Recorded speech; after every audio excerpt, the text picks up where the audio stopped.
عالم ہوتا ہے، یہ بھی یاد رکھیے۔ پہلے تو میں نے کہہ دیا عالم کی پہچان عمل ہے، لیکن عمل سے مراد بھی کیا ہے؟ عمل سے مراد صرف یہ نہیں ہے میں اس عالم کو عالم نہیں مانتا جو صرف ایک حجرے میں معتکف رہے اور معلوم ہے جب بھی ملنے گئے قبلہ نماز پڑھ لیں، قبلہ روزے سے ملاقات نہیں کر سکتے، قبلہ اعتکاف میں ہے، قبلہ ملاقات نہیں کر سکتے، قبلہ نہ کسی کا درد سن سکتے ہیں، نہ کسی کی شکایت سن سکتے ہیں، نہ کسی یتیم کے کام آ سکتے ہیں، نہ کسی بیوہ کے کام آ سکتے ہیں، نہ کسی مریض کے کام آ سکتے ہیں، قبلہ نماز پڑھ رہے ہیں۔ ایسے قبلہ سے نماز بھی درست نہیں ہوتی۔ جو سچا عالم ہوگا، سچے عالم کی پہچان ہے انسانوں کے دکھوں کا درد اس کے دل میں ہوتا ہے۔ سچا عالم وہی ہوگا جو ہوگا تو مدرسہ کھولے گا، ہوگا تو ہاسپٹل کھولے گا، ہوگا تو اسکول کھولے گا، ہوگا تو چیریٹی کا کام کرے گا، ویلفیئر کا کام کرے گا۔ عالم خاموش رہ نہیں سکتا۔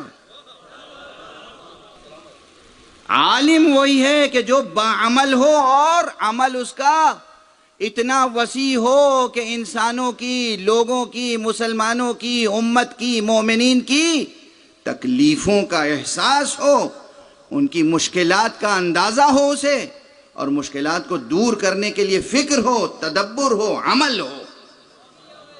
شکر ہے شہید عارف مرحوم عارف الحسینی، مرحوم و مغفور علامہ محسن نجفی، دونوں روشن ترین مثالیں ہیں آپ کے ملک کی۔ عالم بھی تھے، باعمل بھی تھے، اور ایسے باعمل تھے جنہوں نے کہ سارے امت کے لیے خدمتیں کی، جو خدمتیں آپ اپنی آنکھوں سے دیکھ سکتے ہیں۔ لیکن یہ ایک اصول ہے، جو عالم ہوگا ہمارے نزدیک وہ وہی عالم قابل اتباع، قابل پیروی، قابل احترام، قابل قدر شناسی ہے جو اہل بیت سے جڑا ہوا ہو۔ اور جو اہل بیت سے جڑا ہوا عالم ہوگا وہ ایسا باعمل ہوگا جو اپنی ذات کو بھی جہنم سے بچائے گا اور پوری امت کو بھی جہنم سے بچانے کی کوشش کرے۔ عالم کبھی خود غرض نہیں ہوتا، عالم کبھی بخیل نہیں ہوتا، عالم کبھی سنگ دل نہیں ہوتا۔